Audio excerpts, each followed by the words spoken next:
الحمدللہ رب العالمین والصلاة والسلام علی رسولہ الکریم اما بعد فاعوذ باللہ من الشیطان الرجیم بسم اللہ الرحمن الرحیم قال اللہ تعالی فی کلامہ المجید یا ایہا الذین آمنوا من یرتد منکم عن دینہ فسوف یأتی اللہ بقوم یحبہم ویحبونہ اذلۃ علی المؤمنین اعزۃ علی الکافرین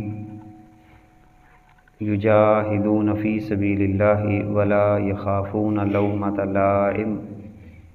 ذالک فضل اللہ یؤتیہ من یشاء واللہ واسع علیم صدق اللہ العظیم وبلغنا رسولہ النبی الکریم الرؤوف الرحیم ان اللہ وملائکتہ یصلون علی النبی یا ایہا الذین آمنوا صلوا علیہ وسلموا تسلیما اللہم صلی علی محمد وعلی آل محمد کما صلیت علی ابراہیم وعلی آل ابراہیم انک حمید مجید اللہم بارک علی محمد وعلی آل محمد کما بارکت علی ابراہیم وعلی آل ابراہیم انک حمید مجید الصلاۃ والسلام علیک یا رسول اللہ الصلاۃ والسلام علیک یا حبیب اللہ وعلی آلک واصحابک یا رحمۃ للعالمین۔ عزیزان محترم، اللہ تعالیٰ کی توفیق سے حضور سید عالم نور مجسم شفیع دو عالم آپ کی خصوصی توجہات کے طفیل رب ذوالجلال نے مجھے اور آپ کو مختصر وقت کے لیے مل بیٹھنے کی توفیق عطا فرمائی۔ دعا ہے کہ اللہ تعالیٰ ہم سب کی حاضری کو قبول فرمائے۔ میری اور آپ کی زندگی کی جو سانسیں باقی ہیں، اللہ تعالیٰ ان سانسوں کو اپنی بندگی میں حضور پاک صلی اللہ علیہ وسلم کی محبت میں بسر کرنے کی توفیق عطا فرمائے۔ شعبان المعظم کا مہینہ، اس کا آغاز ہو چکا ہے۔ نبی کریم صلی اللہ علیہ وسلم نے فرمایا کہ شعبان میرا مہینہ ہے اور رمضان جو ہے یہ اللہ تعالیٰ کا مہینہ ہے۔ نبی کریم صلی اللہ علیہ وسلم کی سنت مبارکہ یہ ہے کہ شعبان کے شروع ہوتے ہی رمضان المقدس کی تیاری کرنا شروع کر دیا کرتے تھے، کیونکہ اللہ تعالیٰ کا مہینہ آنے والا ہے، اللہ کا مہمان مہینہ ہے۔ تو اس مہمان کا اعزاز یہی ہے کہ شعبان کے مہینے میں ہی اپنے آپ کو، رحمتوں کو، اللہ کے فضل کو سمیٹنے کے لیے باقاعدہ طور پر تیاری کی جائے۔ یقیناً جو لوگ پیشگی تیاری کرتے ہیں، کسی بھی معاملے میں وقت آنے سے پہلے اپنے آپ کو تیار رکھتے ہیں، وہ ہمیشہ کامیاب اور کامران دنیا میں رہتے ہیں۔ اور اللہ تعالیٰ کا بھی یہی اصول ہے کہ جو بندہ تیاری رکھتا ہے اللہ تعالیٰ اسے دنیا اور آخرت کی بھلائیاں بھی عطا فرماتا ہے۔ بنیادی طور پر ہم نے ماہ مقدس میں یعنی رمضان المقدس میں اللہ کے فضل کو حاصل کرنا ہے، اللہ کی رحمت کو حاصل کرنا ہے، اللہ کی خوشنودی کو حاصل کرنا ہے، اور ایسے انداز اختیار کرنے ہیں کہ اللہ تعالیٰ ہم سے محبت کرنے لگ جائے، اللہ ہم سے پیار کرنے لگ جائے۔ تو آج کی ہماری گفتگو کا عنوان جو ہوگا قرآن مقدس کی آیات کی ہی روشنی میں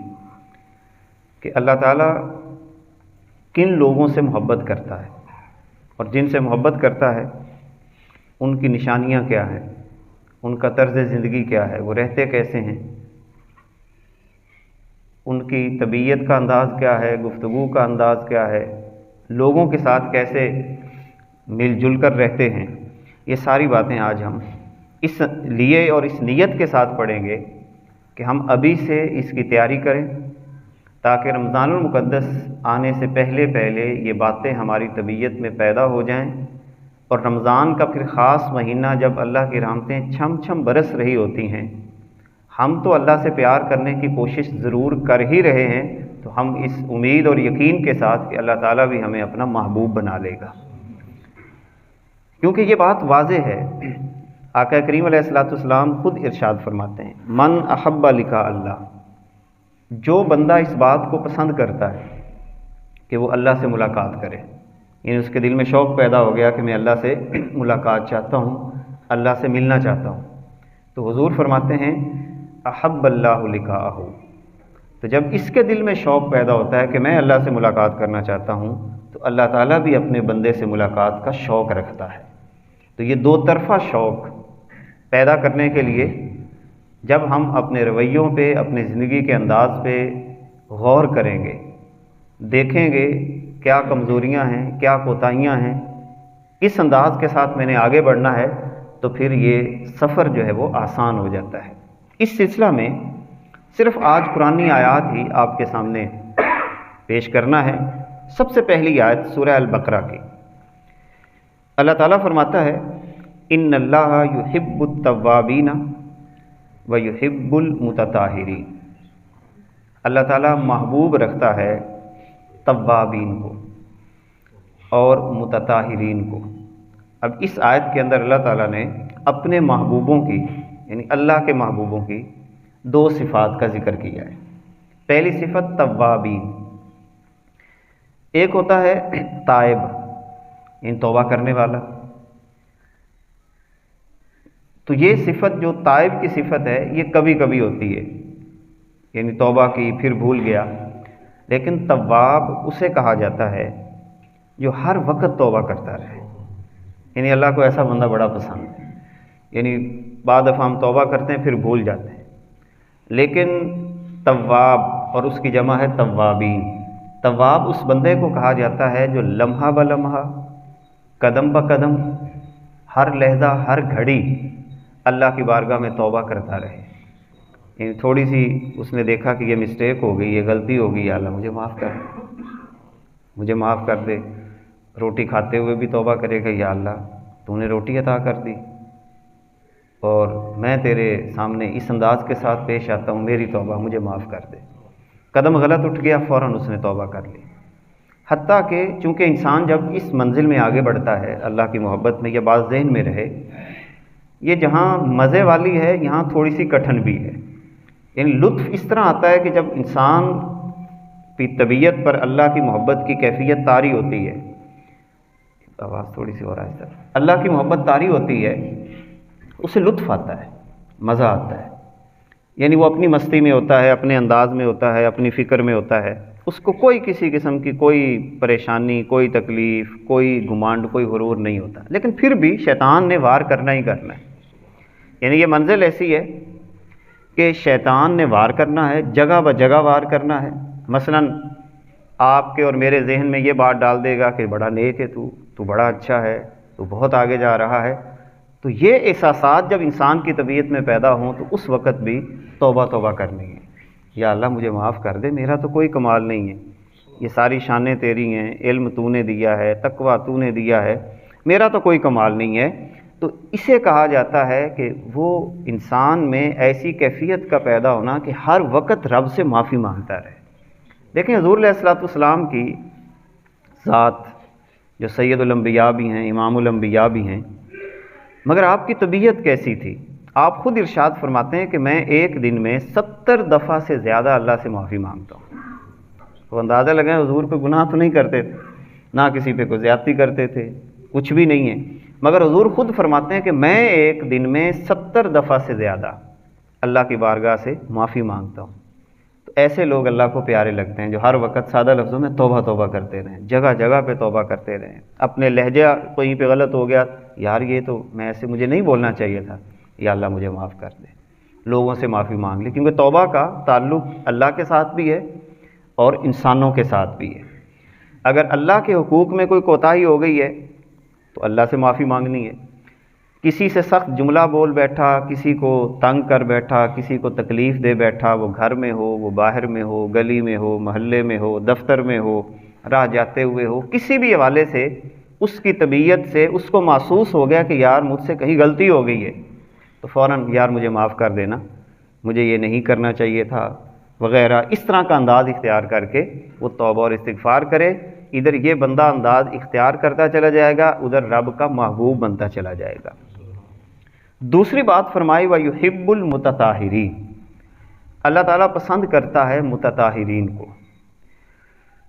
طہارت میں جو مبالغے کا انداز ہے اسے کہا جاتا ہے متطہر۔ یعنی ایک ہے کبھی کبھی پاک ہونا، جیسے فرض کریں کہ ہم نے کہیں جانا ہو تو باقاعدہ نہانے اور دھونے کا اہتمام کرتے ہیں، کوئی مہمان آنے ہو تو گھر کی صفائی ستھرائی کرتے ہیں، کوئی خاص موقع ہو تو یہ انداز اختیار کرتے ہیں، وہ بھی کرنا چاہیے، مگر متطہر اس کو کہا جاتا ہے جو ہر وقت صفائی کے اہتمام میں رہے، یعنی اس کا ارد گرد صاف ہو، اس کا ماحول صاف ہو، اس کے کپڑے صاف ہوں، جسم سے بدبو نہ آتی ہو، اس بات کا خیال رکھنا، کیونکہ یہ بھی دوسروں کو اذیت دینا ہوتا ہے۔ اگر خدا نخواستہ میرے جسم سے بدبو آ رہی ہے تو اس سے دوسروں کو اذیت ہوگی۔ اسی طرح اگر میرے گھر کے باہر کوڑا کرکٹ پڑا ہے، گزرنے والوں کو بدبو آ رہی ہے تو اس سے بھی دوسروں کو تکلیف ہوتی ہے، اذیت ہوتی ہے۔ تو یہ والا انداز کہ جب انسان متطہر رہتا ہے، یہی وجہ ہے کہ نبی کریم صلی اللہ علیہ وسلم نے قباء کی بستی کا جو انتخاب کیا تو اللہ تعالیٰ نے اہل قباء کی جو ایک خصوصیت بیان کی تھی، جو قباء کے رہنے والے، قباء کی بستی کے رہنے والے مدینہ منورہ کے قریب، اللہ تعالیٰ قرآن میں فرماتا ہے کہ یہ لوگ صفائی پسند تھے، یعنی باقاعدہ صفائی کا اہتمام رکھتے، لہذا بچوں کو یہ تربیت دینا، صفائی کا اہتمام، کپڑوں کا صاف ہونا، اسی طرح خوشبو ایسی استعمال کرنا جو اچھا سا ماحول پیدا کر دے، گھر کے اندر ایسا انداز اختیار کرنا جو اچھا ماحول پیدا کر دے، یہ اللہ تعالیٰ کو ایسے لوگ جو ہیں وہ پیارے لگتے ہیں۔ ہمارے ہاں بہت ساری چیزیں جیسے مشہور ہیں کہ قبرستان میں جاتے ہوئے خوشبو نہیں لگانی چاہیے، عموماً ہمارے ہاں یہ ایک بات مشہور ہے۔ تو بھئی جن تو گندگی کی جگہ پہ آتے ہیں، یعنی حدیث کا خلاصہ یہ ہے کہ جن جو آتے ہیں وہ گندگی والی جگہ پہ آتے ہیں، تو اللہ تعالیٰ کو تو گندے لوگ پسند نہیں ہیں، اللہ تعالیٰ کو صاف ستھرے لوگ پسند ہیں، جنہوں نے خوشبو لگائی ہو، صاف ستھرے کپڑے پہنے ہوں، وہاں پہ جن نہیں آتے۔ اور ہمارا خیال الٹ شیطان نے کر دیا کہ نہیں میں اپنی جگہ تلاش کرنا چاہتا ہوں، لہذا تم گندے رہو گے، چونکہ گندے رہو گے تو میں تمہارے پاس آ جاؤں گا۔ لہذا صاف ستھرا رہنا جو ہے یہ دین کا شعار ہے، دین کا مرکز ہے، دین کا محور ہے۔ اسی لیے رسول اللہ صلی اللہ علیہ وسلم نے کہیں پہ مسواک کا حکم دیا ہے، خوشبو لگانے کا حکم دیا ہے، اور بالخصوص حضور علیہ الصلوۃ والسلام نے فرمایا کہ جمعہ والے دن کیونکہ اجتماع زیادہ ہوتا ہے، اسی لیے باقاعدہ طور پر غسل کے اہتمام کا، خوشبو کے اہتمام کا، صاف ستھرے کپڑے پہن کر مسجد میں آنے کا اہتمام کا ذکر باقاعدہ طور پر کیا گیا۔ تو متطہرین جو ہیں یہ اللہ تعالیٰ کو پیارے لگتے ہیں۔ اسی طرح سورہ آل عمران کے اندر اللہ تعالیٰ فرماتا ہے واللہ یحب المحسنین، اللہ تعالیٰ محسنین سے محبت کرتا ہے۔ محسن اس شخص کو کہا جاتا ہے جو درگزر کی انتہا درجے پہ چلا جائے۔ ایک ہوتا ہے ابتدائی درجہ، جیسے صبر ہے یہ ابتدائی درجہ ہے۔ کسی نے آپ کو گالی دی، چونکہ ابھی آپ نے رمضان المقدس مہینہ بھی صبر والا ہے، صبر سکھاتا ہے، تو ابھی سے پریکٹس ہوگی تو آگے چیزیں آسان ہو جائیں گی۔ صبر یہ ہے آپ کے مزاج کے خلاف کسی نے کوئی بات کر دی، آپ چپ ہو گئے، اسے صبر کہتے ہیں۔ اگر اس نے آپ کے مزاج کے خلاف بات کی، آپ کو کوئی پریشانی نہیں ہوا، بلکہ ہنسنے لگ گئے، مسکرانے لگ گئے، کوئی بات نہیں، یہ حلم ہے۔ اور اس کے ساتھ حسن سلوک میں اور اضافہ کر دیں، کسی مشکل میں ہے، کسی پریشانی میں ہے، کسی تکلیف میں ہے،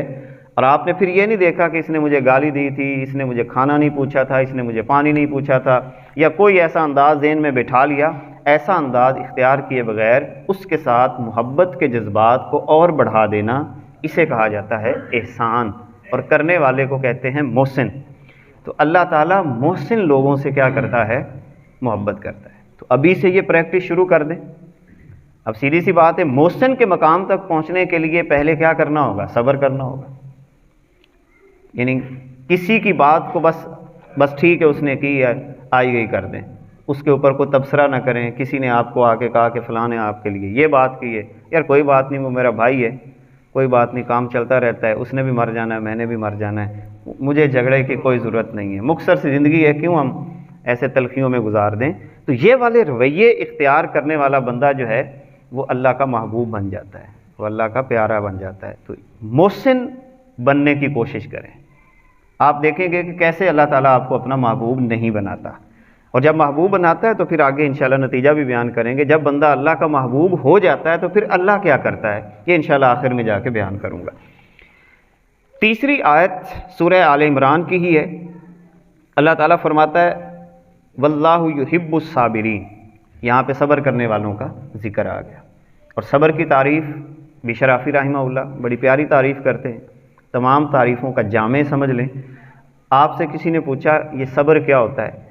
بلکہ صبر جمیل کی بات کی، ایک ہے صبر اور ایک ہے صبر جمیل، یہ صبر کا بھی آخری درجہ صبر جمیل ہوتا ہے۔ اس کا ذکر سورہ یوسف میں بھی موجود ہے، جب یعقوب علیہ السلام کے بیٹوں نے آ کے خبر دی کہ بھیڑیا کھا گیا ہے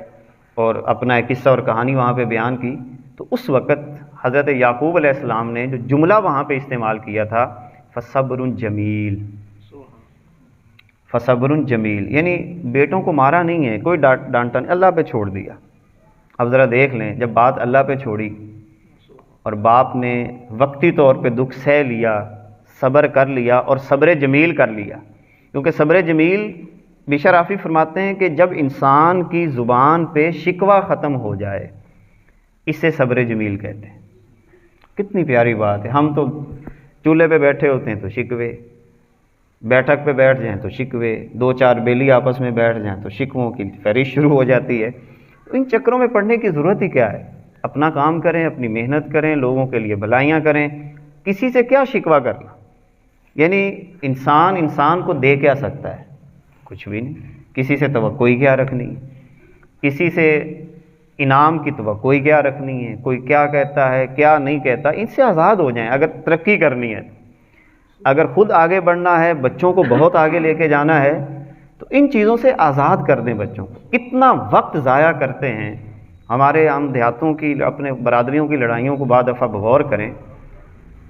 50 سال ہو گئے ہوں گے کسی ایک بات کے اوپر ہی گھوم رہے ہو، جب بھی سامنے آئیں گے وہی قصہ کہانی شروع، وہی قصہ کہانی شروع، وہی قصہ کہانی شروع۔ تو اتنی زندگی ضائع کس بات پہ کر دی، اس کی بجائے ترقی کرتے، آگے بڑھتے، محنت کرتے، ان باتوں میں وقت ضائع کرنے کا تو وقت ہی نہیں، موت تو بڑی قریب آ گئی ہے، تو ہم ان باتوں میں اپنا وقت ضائع کر کے اللہ کی محبوبیت سے کیوں نکلیں، اللہ کے محبوب بنیں تو شکوہ نہیں ہے۔ تو بشر حافی علیہ رحمہ فرماتے ہیں کہ جب زبان پہ شکوہ ختم ہو جائے اسے صبر جمیل کہا جاتا ہے۔ یعقوب علیہ السلام نے صبر کیا تو اللہ تعالیٰ نے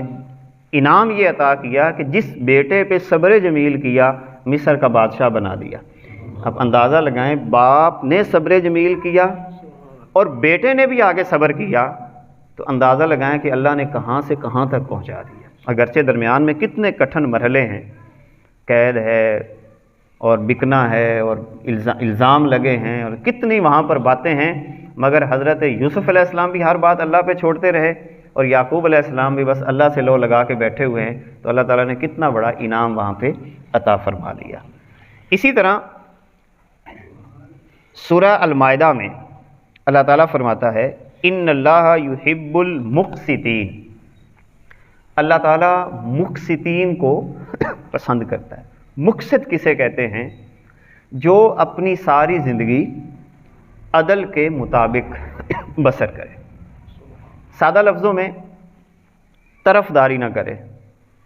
غلط طرفداری نہ کرے، اسے کہا جاتا ہے مقسط۔ عدل و انصاف کے ساتھ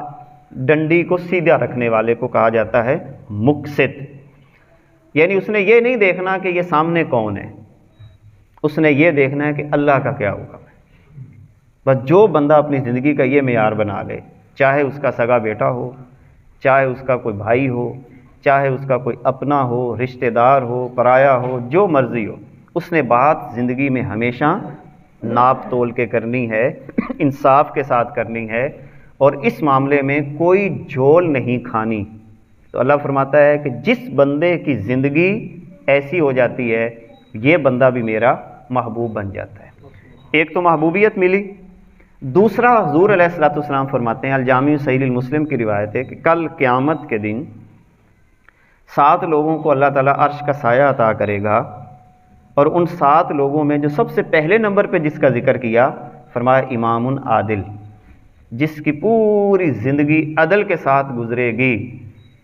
وہ اتنا اللہ کا پیارا محبوب بن جاتا ہے کہ جب قیامت کے دن اٹھے گا، نفسا نفسی کا عالم ہوگا، اللہ تعالیٰ ایسے بندے کو اپنے عرش کا سایہ عطا کر دے گا کہ آ جاؤ، تمہیں کوئی پریشانی نہیں ہے، کوئی تکلیف نہیں ہے، تو نے عدل و انصاف کو نہیں چھوڑا، اور ڈنکے کی چوٹ پہ بات جو بھی کرتا تھا وہ عدل کی کرتا تھا۔ یہی وجہ ہے